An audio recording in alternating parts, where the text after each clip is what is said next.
Hey, Brandon here. Welcome to the channel and thanks for tuning in. All right, man, the 2024 draft is in the rearview mirror, so that means at least on this channel, it is all about the 2025 draft class. Hallelujah, man. I can no longer scout the rookies from 2024 on this channel. We've been breaking them down for 2 years, and I am excited to give you my top 10 quarterbacks for the 2025 NFL draft. Now, I recently dropped my running back show, my top 2025 running backs. I'll link that at the end of this show to take you right to that. But that's what we do on this channel, man. We get ahead of the curve. We are all about the 2025 draft class. So hit that subscribe button. You play Devy, you play fantasy, Devy format, C2C. I got just about everything on this channel for you guys.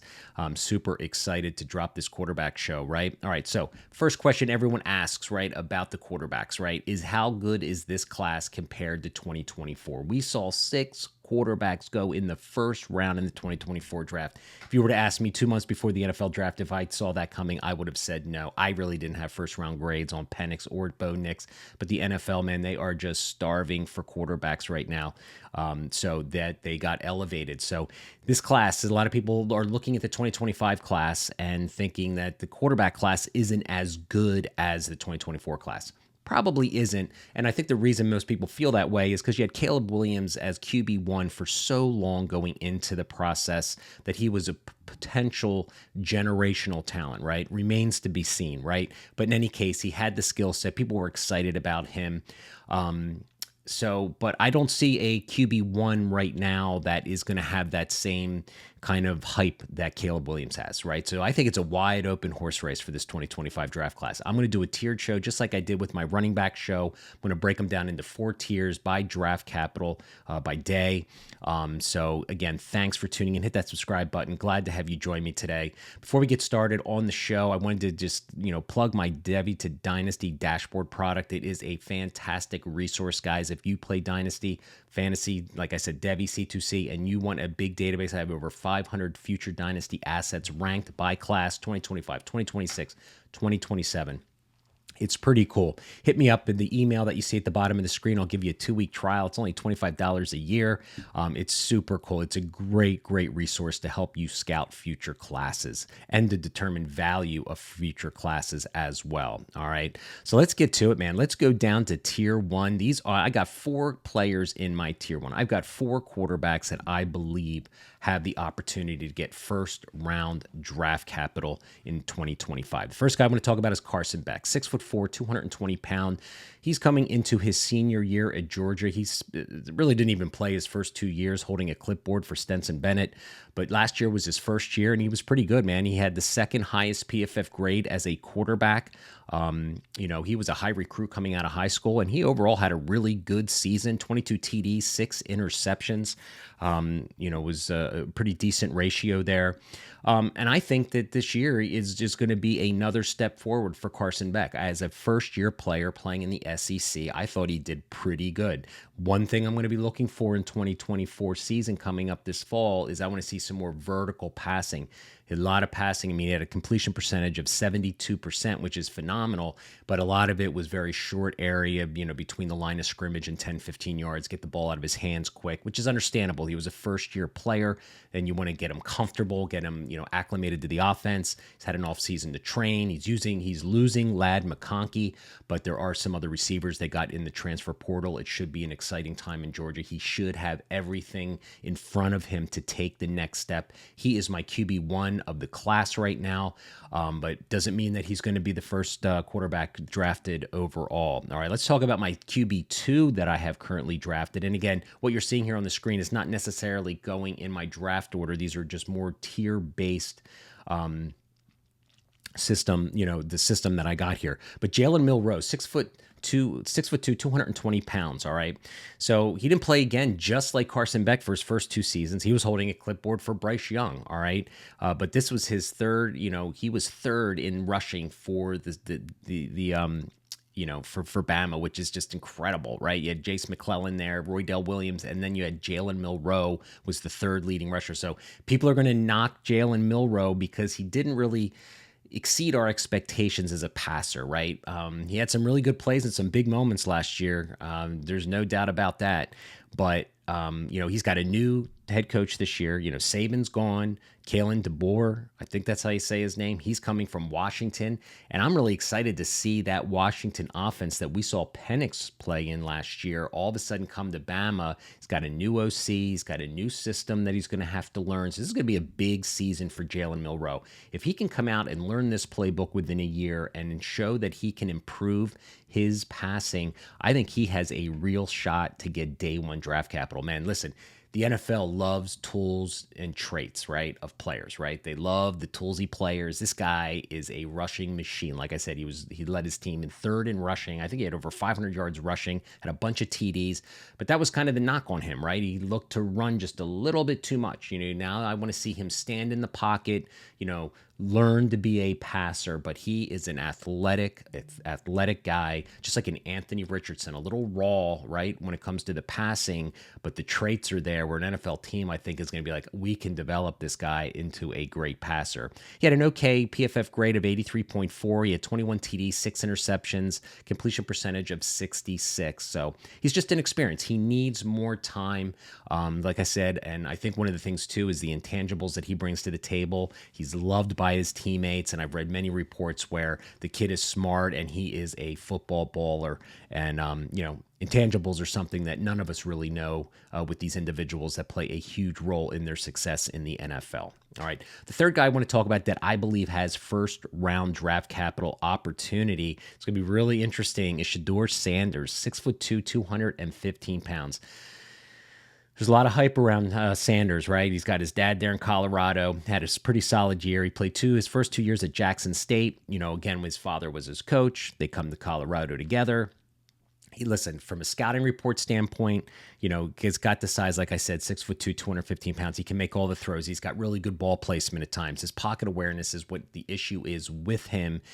His ability to, escape pressure, throw on the run. He shows flashes of that, but, he's going to need to make an improvement in that. But so and I think really the biggest issue with Sanders, right, from an NFL draft capital standpoint, as crazy as it might sound, is like, does an NFL franchise want to deal with the drama with Deion and his father and everything that comes along with that kind of media? Now, there's some franchises that are probably going to love it. They're going to want the attention. And there's going to be other people that are going to be like, what is Sanders individually as a player when I get him in the locker room? Because Deion Sanders ain't going to be in that locker room. But to me, as an NFL owner, if I'm looking at Sanders, I'm going to have to do a real deep dive on his intangibles, see what kind of person he is. I mean, he's just been brought up different.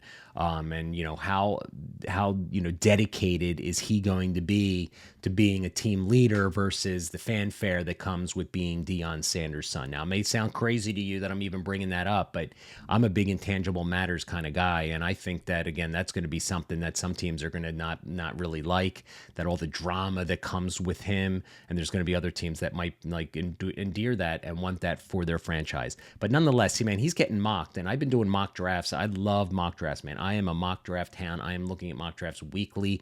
And the first three guys we've talked about here are getting mocked in the first round. And as we saw, like I said, the 2024 draft, man, these quarterbacks are just, they get rised up boards, man. These teams, if there's an opportunity for getting one of these guys early to think that they can develop them, they're going to happen.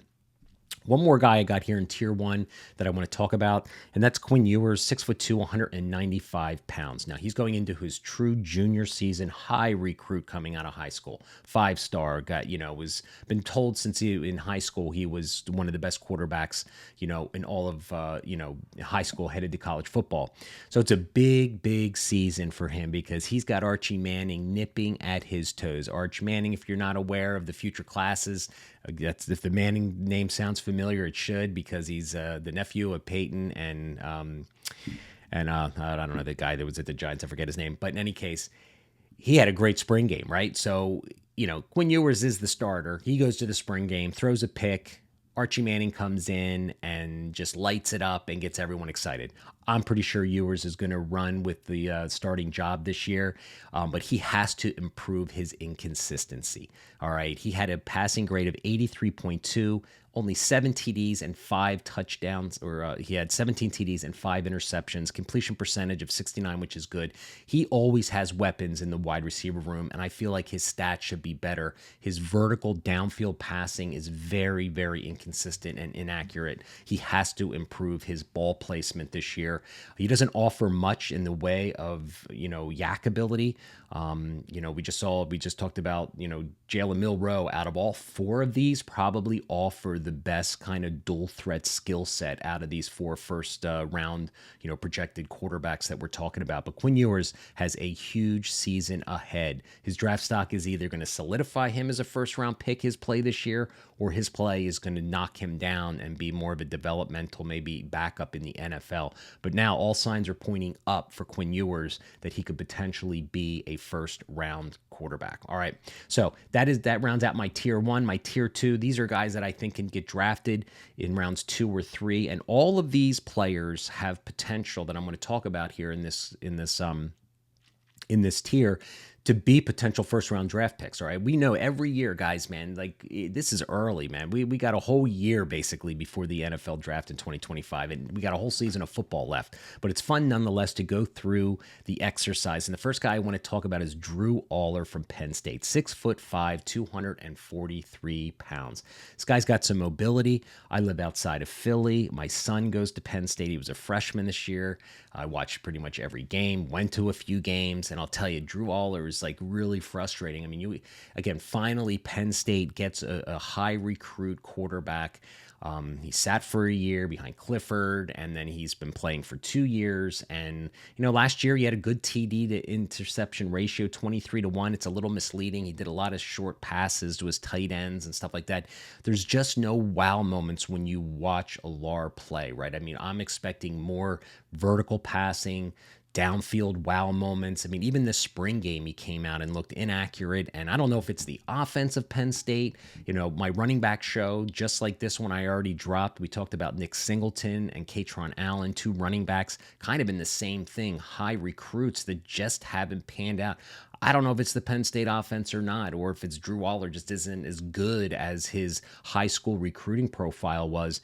But nonetheless, man, I mean, this guy has the tools. He's got the mobility. He can rush a little bit. I mean, for 6'5", 243 pounds, he's got that big frame, durable frame that he has. But you watch him play, and he just doesn't look comfortable in the pocket at times, and just doesn't, I don't know if he sees the field really well. And again, when I talked about it before, intangibles matter. I mean, that's like one thing we don't know. We don't know how well these guys see the field. I mean, we can see how they play, if they're late with their throws, or they throwing anticipating where the receiver's going to be. But there's just very few highlights on film. Now, listen, Drew Aller can come out. They have a new offensive coordinator at Penn State this year.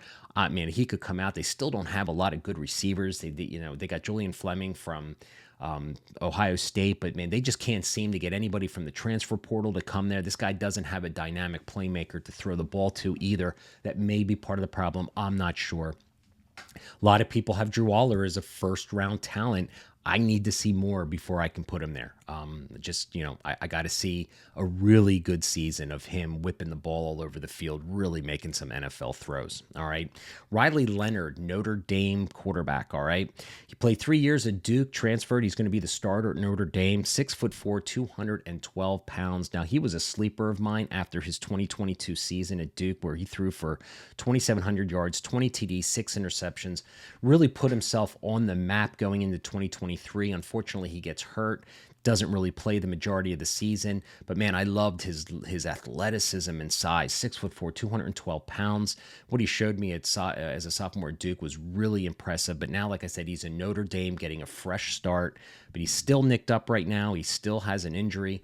But his passing grades were just terrible. He's got a 65 passing grade in 2023. Even in his good year in 2022, it was 68.7. So they haven't been great. He just needs to learn to navigate the pocket a little better and stay in the pocket and throw.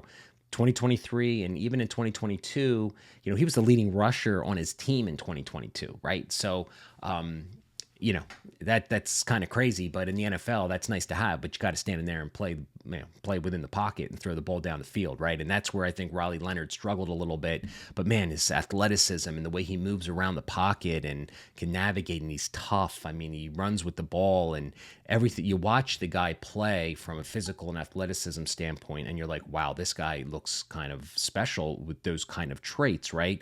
But he struggled throwing the ball. And of course, if you're a quarterback playing in the NFL, you got to be able to throw the ball, right? So that's where we are. So I'm hoping, again, he can come in. He's not healthy right now. He's recovering from his injuries from last year, but he's going to be the starter at Notre Dame. And I'm really keeping my fingers crossed. I got tons of shares of him in my Devy leagues. I took shots with him because after that 2022 season, I was like, wow, I got to get myself some shares. I think this guy could be a future NFL quarterback. Just didn't come together in 2023. I'm hoping 2024 is the year. All right, another player I want to talk about, Connor Wigman from Texas A&M. He is going into his true junior season. Connor Wigman, man, was great in the All-American game when he was coming out of high school, which is a game they play before their freshman year, and he really was impressive. 6'3", 215 pounds. Really made some nice throws in that game and got a lot of people excited. He just has not been able to stay healthy. He's played 9 games in 2 seasons. He needs to be able to stay healthy. However, he did flash last year. I'm excited because they have a whole new coaching staff, whole new offensive coordinator. So he's got a new, playbook to develop and to understand and to execute. He's still limited right now in spring with the foot injury that he had last year. So like I said, he just needs to stay healthy. But the flashes that we saw last year before he got hurt were very, very promising. He's going to lose his go-to receiver in Evan Stewart this year, which is going to hurt a little bit. But he's going to have to make it work. But he might be a candidate, too, that doesn't declare for the NFL draft because he's going to be a true junior and he just hasn't had experience. Now, if he can stay healthy all year and put some good tape out there, that's great, but I wouldn't be surprised at all if he comes back for his senior year and is more of a 2026 prospect. But we're going to have fun nonetheless on this video and add him to the 2025 class because there's a chance he could ball out this year and really make a name for himself. And be at least an aspiring or an ascending quarterback prospect for the NFL draft. All right. Last guy I want to kind of talk about this guy could be in my tier 3, but I put him here in tier 2 is Jackson Dart, 6'2", 220 pounds. He was a freshman at USC, right? For us Devy guys and C2C players, which is basically, where we kind of scout college players, that format of college fantasy football, we were really excited at USC. He came in, I believe played a half a season or something like that and really showcased some skills. And then it hits the transfer portal, ends up going to Ole Miss and playing for 2 years. And he's been pretty good. Hasn't been great, but he's been pretty good, right? And you just have to wonder if Lane Kiffin's offensive system lends itself to develop NFL quarterbacks. You remember Matt Corral, right? I mean, that guy played pretty well, and he got drafted by the Panthers, and he now, I believe, is in the Canadian Football League, right? So I'm questioning whether this Ole Miss kind of system, even though they play in the SEC, if that system really develops quarterbacks to be able to read defenses and, pivot off your first reads and all that kind of stuff, right? But, man, you watch Jackson Dart play. I mean, you can just see the physicality, the toughness, the mental toughness. The kid loves playing football. I love the way he plays, love the way he runs with the football.